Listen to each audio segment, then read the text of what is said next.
लाओ सुनो कार्यक्रम ये जम्मू है।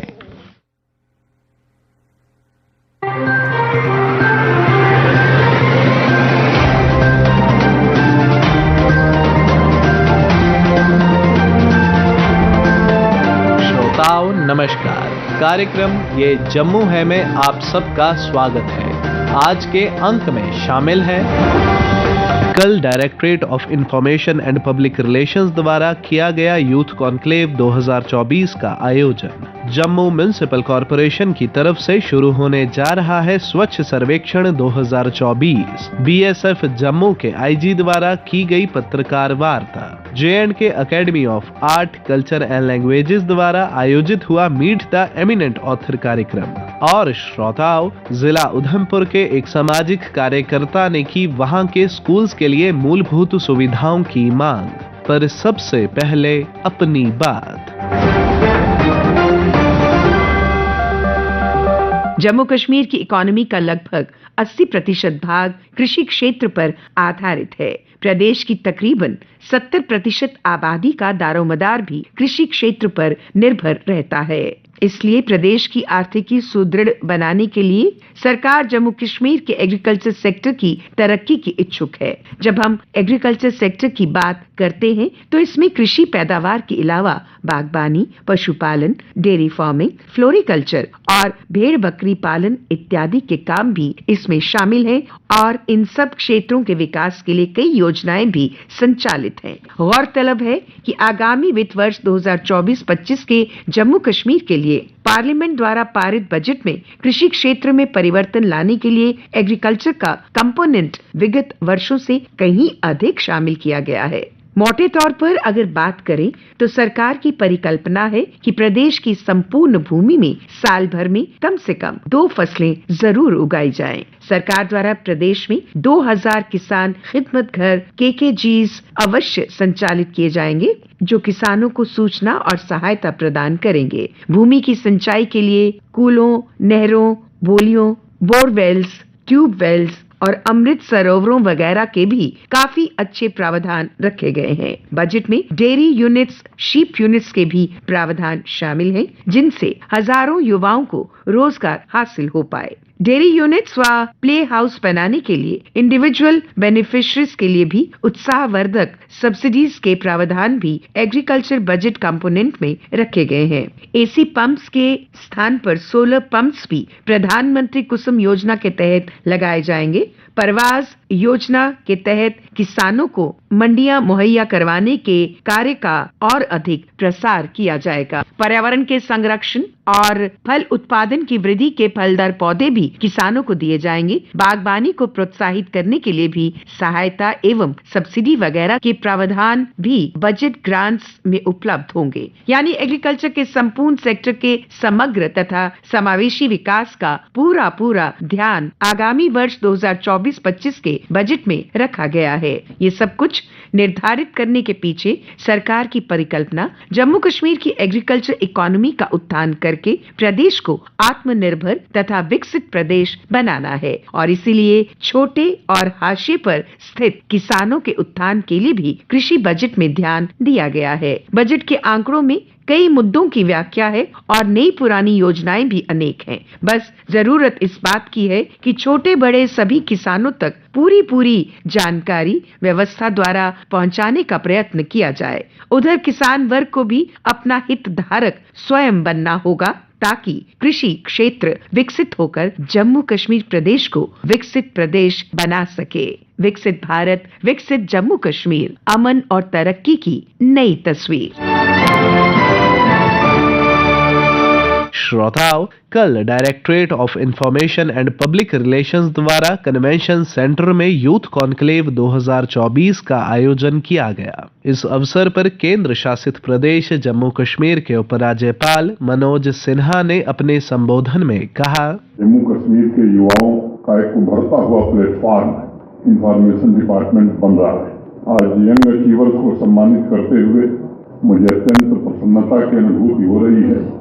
मैं उनके यूनिक व्यक्तित्व, राष्ट्र निर्माण के उनके संकल्प, समाज में नई चेतना को जन्म देने की उनकी अदम्य भावना की भूरी प्रशंसा करता हूँ। यह राष्ट्र आपकी क्षमता, आपकी प्रतिभा, आपके हुनर पर भरोसा करते हुए आगे बढ़ रहा है और मुझे विश्वास है कि एक मिशन और उत्साह के साथ आप विकसित एवं आत्मनिर्भर भारत के संकल्प को आने वाले दिनों में अवश्य साकार करेंगे। मिशन यूथ एक नया डिपार्टमेंट ही जम्मू कश्मीर में बना और मुझे बताते हुए प्रसन्नता है कि आज हार्वर्ड में भी मिशन यूथ क्या कर रहा है इस पर रिसर्च हो रही है।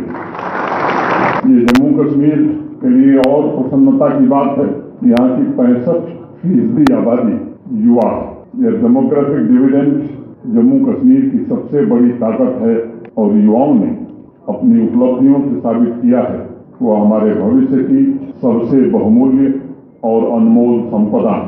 चाहे युवा कलाकार हों, युवा साइंटिस्ट हों, युवा इनोवेटर्स हों या युवा स्पोर्ट्स पर्सन, सभी ने बड़ी मेहनत और लगन से नए जम्मू कश्मीर के उदय में अपना अपना योगदान दिया है। मुझे स्मरण है मिशन यूथ के अंतर्गत सभी पंचायतों और अर्बन लोकल बॉडीज में यूथ क्लब की स्थापना भी की गई। यूथ क्लब के मेंबर्स ने प्रशासन और समाज के बीच एक सेतु, एक ब्रिज का काम करते हुए जम्मू कश्मीर की प्रगति को नई ऊर्जा प्रदान करने का काम किया। 8 लाख यूथ एंटरप्रेन्योर्स का मतलब है आधुनिक समाज का एक मजबूत आधार तैयार हुआ है जो आने वाले भविष्य में अन्य युवाओं को भी आत्मनिर्भर बनने के लिए प्रेरित करेगा। सभी जिलों में यूथ पार्टनरशिप को प्रमोट करने के लिए हमें आगे आने वाले दिनों में क्या प्रयत्न करना है। एक ऐसा इंक्लूसिव सिस्टम हम बना सकते हैं जो 4 लक्ष्यों को लेकर के काम करे। पहला, यूथ लीडर्स का नेटवर्क पूरे यूपी में तैयार करना। दूसरा, लीडरशिप तथा कैपेसिटी बिल्डिंग के लिए कैसे काम किया जा सकता है ताकि अलग अलग फील्ड में युवाओं की सशक्त आवाज के रूप में हम इनको आगे बढ़ने का अवसर दे सकें। युवाओं के नेतृत्व में नशे के खिलाफ लड़ाई का नेतृत्व ये हमारे युवा करें। मुझे लगता है कि ये बड़ा आवश्यक है। आज से जम्मू म्युनिसिपल कॉरपोरेशन की तरफ से स्वच्छ सर्वेक्षण 2024 शुरू हो रहा है। इस संदर्भ में आकाशवाणी जम्मू से बात करते हुए जम्मू म्युनिसिपल कॉरपोरेशन के आईईसी एक्सपर्ट विजय कुमार तिवारी ने बताया, यह एक माइलस्टोन लिया है कि हम अपने सिटी को गार्बेज फ्री सिटी बनाएंगे और ओपन डिफेक्शन फ्री प्लस में हम इस बार रैंकिंग में आने चाहते हैं। और इसके अंतर्गत हम 100% डोर टू डोर कलेक्शन का टारगेट लेके चल रहे हैं। और इसी श्रृंखला में वर्तमान में हमने डस्टबिन डिस्ट्रीब्यूशन का प्रोग्राम किया है। हमने 1000 से ज़्यादा घरों में 2 डस्टबिन दिए हैं और उन्हें अपने गार्बेज को सेग्रीगेट करने के लिए प्रमोट किया है। हम एक नीला डस्टबिन देते हैं जिसमें सूखा कचरा रखने के लिए बोलते हैं। हमारे घर में जो भी पैकेजेस बचते हैं वो सूखे कचरे को हम नीले रंग के डस्टबिन में डालने के लिए कहते हैं। और जो हमारे घर की किचन की वेस्ट निकलती है, सब्जियों की पत्ती हैं या जो बचा हुआ खाना जो गीला कचरा होता है उसे हम हरे रंग के डस्टबिन में डालने को प्रमोट करते हैं। पूरा भारत वर्तमान में स्वच्छता की ओर अग्रसर हो रहा है और जम्मू म्युनिसिपैलिटी ने इस बार जम्मू सिटी को स्वच्छ बनाने की पहल चालू कर दी है। इस पहल में अलग अलग क्षेत्र में मार्केट एसोसिएशंस के द्वारा, रहवासियों के द्वारा, जम्मू की सफाई टीम द्वारा, सफाई योद्धाओं द्वारा क्षेत्रों की सफाई की जा रही है और जागरूकता रैलियां निकाली जा रही हैं। पोस्टर्स लगाए जा रहे हैं, जहां तक कि रेहड़ी वालों ने भी अपनी दुकान पर पोस्टर लगाना शुरू कर दिया है कि कृपया कूड़ादान में ही डालें। अब हम इसे एक प्रॉपरली मैनेजिंग फंक्शन में लेके आ रहे हैं। हमने ऑनलाइन टूल्स भी चालू किए हैं जिसके अंतर्गत सभी गाड़ियों की जीपीएस मॉनिटरिंग शुरू हो गई है। जीपीएस मॉनिटरिंग होने से अब उनका प्लानिंग जाने का रूट क्लियर हो गया है और जो रहवासियों को समस्या आ रही थी कि हमारी गाड़ी टाइम से नहीं आ पा रही है, हमको मैन पावर की जो कमी महसूस हो रही थी, उसे हम अब प्रॉपरली ऑनलाइन डिजिटल मोड से मैनेज करने की कोशिश कर रहे हैं। आने वाले टाइम में जो सीनियर स्टाफ है, हमारे कमिश्नर सर हैं, जॉइंट कमिश्नर सर हैं, वो इस पे डिसीजन ले सकेंगे। देखिए, awareness is the major part of the Swachh Bharat mission. इसी के अंतर्गत सबसे पहले हम लोगों से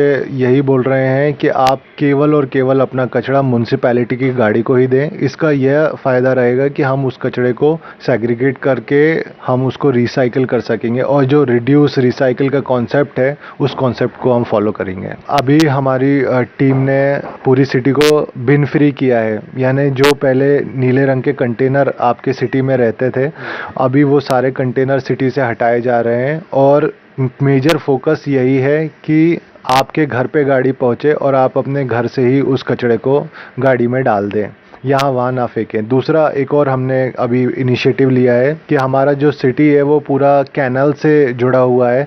यहाँ पर 2 बड़ी मेजर कैनाल है, रणबीर कैनाल और तवी कैनाल, और इन वाटर बॉडीज़ को भी स्वच्छ रखना हम नागरिकों की ही जिम्मेदारी है। इसके लिए रणबीर कैनाल के पास में ब्लू ग्रीन पाथवे भी बनाया गया है और जिसे स्मार्ट सिटी ने बहुत अच्छे से मैनेज किया हुआ है और उसके रिलेटेड काफ़ी सफाई और स्वच्छता वहाँ दिख रही है। आम नागरिक भी उसका पर्यावरण में हर्षोल्लास के साथ आनंद ले पा रहे हैं। तो यही है मेजर कि उस कैनाल में आप अपना कोई कचरा ना फेंकें, उसकी स्वच्छता बनाएं। जैसे कैनाल के आजू बाजू जो छोटे छोटे मंदिर बने हुए हैं, उन मंदिरों में अब हमने डस्टबिन लगाना काम शुरू कर दिया है कि आप अगर अपने घर के कोई फूल वगैरह हैं तो उन्हीं डस्टबिन में दें, जिससे कि हम उनको भी रिसाइकिल कर सकें और कुछ बना सकें। लेकिन अब जो विकसित शहर हैं, आप अगर वहाँ देखेंगे तो इन फूलों से ही हम लोगों ने अगरबत्ती, परफ्यूम्स, ऐसी कुछ चीज़ें बनाना शुरू कर दी है।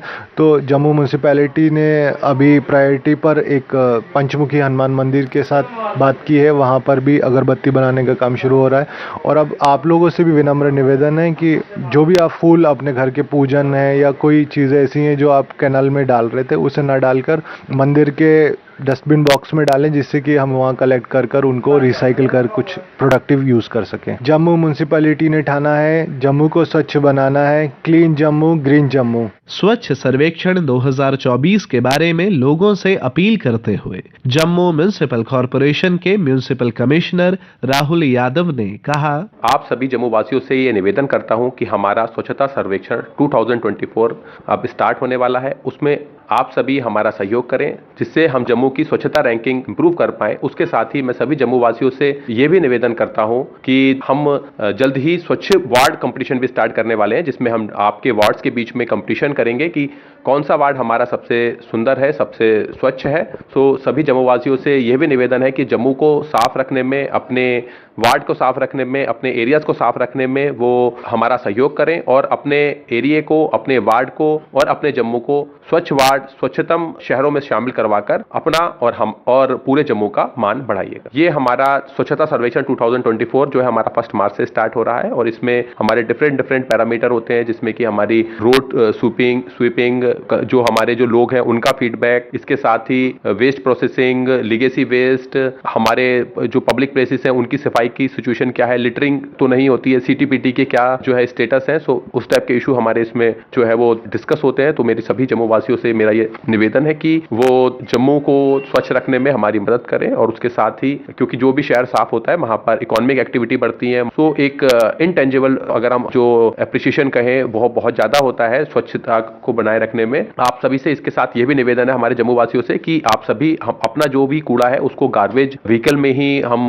डालें, हम जो है उसको सड़कों पर जो है वो ना फेंकें और अगर कहीं पर गार्बेज व्हीकल टाइमली नहीं आते हैं तो कृपया हमें हमारे नोटिस में लाएं, सो दैट हम वो इंश्योर कर सकें। जम्मू को साफ रखने में आप सभी हमारे जो है वो आप सभी का सहयोग जो है वो बहुत ज्यादा आवश्यक है। मैं इसी के साथ एक बार फिर सभी जम्मू वासियों से ये निवेदन करता हूं कि वो एक स्वस्थ और स्वच्छ जम्मू बनाने में हमारी मदद करें।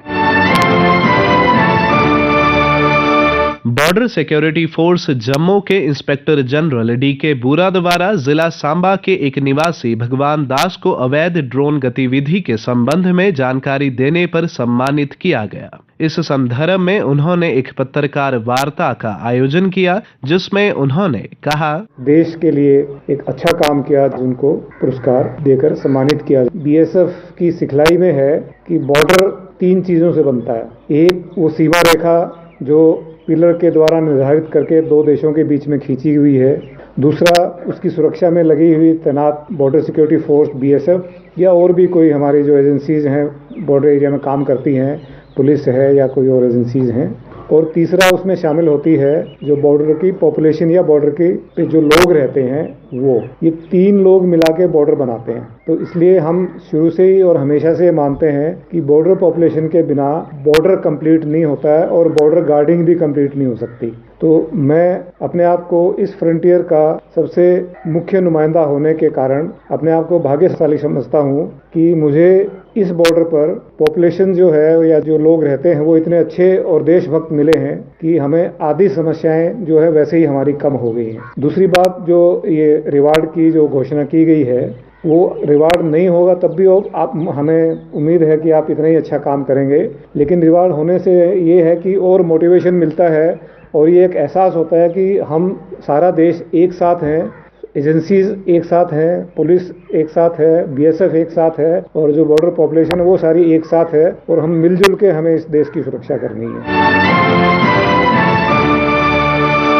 Jammu and Kashmir academy of art, culture and languages द्वारा मीट द एमिनेंट ऑथर कार्यक्रम के तहत प्रसिद्ध लेखक और इतिहासकार वली मोहम्मद भट्ट असीर किश्तवाड़ी के साथ खास बातचीत की गई। इस संदर्भ में अधिक जानकारी देते हुए यूनिवर्सिटी ऑफ जम्मू के head of Urdu department professor Shoaib Inayat Malik ने बताया, असीर साहब की शख्सियत पहलूदार है और उनकी शख्सियत और उनके कारनामों पर रोशनी डालने के लिए मिनटों नहीं बल्कि घंटों दरकार है। और मैं वो खुशनसीब शख्स हूँ कि जो असीर साहब के न सिर्फ करीब है आज तक, बल्कि उनकी तमाम तख्लीकात का मुताला भी किया है और कहीं कहीं इनकी किताबों से इस्तेफादा भी किया है। इतवार की सरजमीन अगरचे कि एक दो अफ्तादा मकाम है, लेकिन मजहबी लिहाज से और अदबी लिहाज से इस खिते ने पूरे जम्मू और कश्मीर में अपनी पहचान बनाई। काफरान की इसी वादी से तसीर किश्तवाड़ी का भी ताल्लुक है।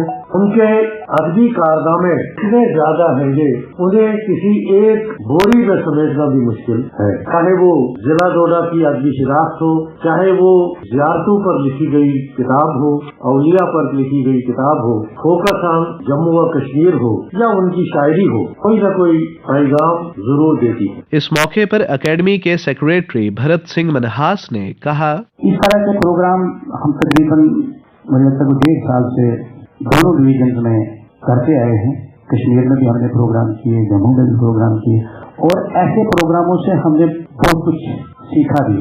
जब हम किसी बड़ी पर्सनैलिटी पे ये प्रोग्राम रखते हैं और एक प्लेटफॉर्म जब प्रोवाइड होता है तो जब उसकी चर्चा होती है, उससे डिस्कशन होती है या उस पर्सनैलिटी के इर्द गिर्द जो लोग हैं जिन्होंने उनको डेवलप होते देखा है या वो पर्सनैलिटी अपने एक्सपीरियंस को जब हमारे सामने रखते हैं तो बहुत कुछ सीखने को मिलता है। और ये मैदान भी एक बहुत जबरदस्त मैदान है।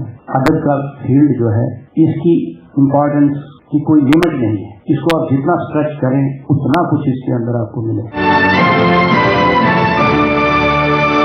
और श्रोताओं, जिला उधमपुर के एक समाज सेवी डॉक्टर मुल्खराज भमागी ने government higher secondary school Krimchi परिसर के सुधार और वहां के लिए मूलभूत सुविधाओं की मांग करते हुए कहा, मैं आज आकाशवाणी जम्मू के माध्यम से सरकार को और खास करके एजुकेशन डिपार्टमेंट के आला हुकाम को, हायर अथॉरिटीज को ये अपील करना चाहता हूँ कि जो हमारा government higher secondary school Krimchi है जो उधमपुर जोन में पड़ता है, ये बहुत पुराना यहाँ पर स्कूल है और यहाँ पर सैकड़ों के हिसाब से बच्चों की तादाद है। 6 से लेकर के 10-12 तक यहाँ पर बच्चे जो हैं वो पढ़ते हैं, लेकिन इनके बैठने के लिए कोई भी अकोमोडेशन नहीं है। बहुत देर पहले से ही इस तरह से ही ये चलता जा रहा है। खेलने के लिए ग्राउंड नहीं है, कोई अच्छे ढंग से वहाँ पर बैठा नहीं जा सकता है, बच्चों के क्लासरूम्स नहीं है और एक ऑफिस जो है वो प्रिंसिपल ऑफिस बना हुआ है और एंट्री गेट जो है वो भी उतराई में बड़ी मुश्किल से वहाँ पर बच्चों को गिरने का भी खतरा होता है।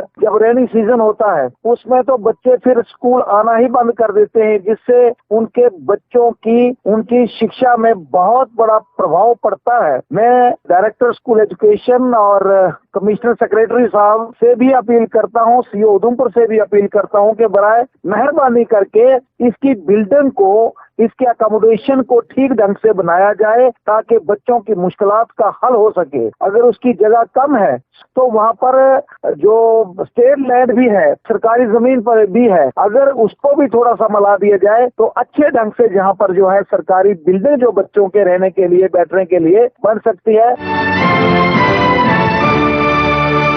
इसी के साथ ही कार्यक्रम ये जम्मू है का आज का अंक समाप्त होता है। वाचक ऋषिव प्रभाकर, स्थल रिकॉर्डिंग सुनील कुमार रैना और रमेश कुमार शर्मा, प्रस्तुतकर्ता बच्चन भगत।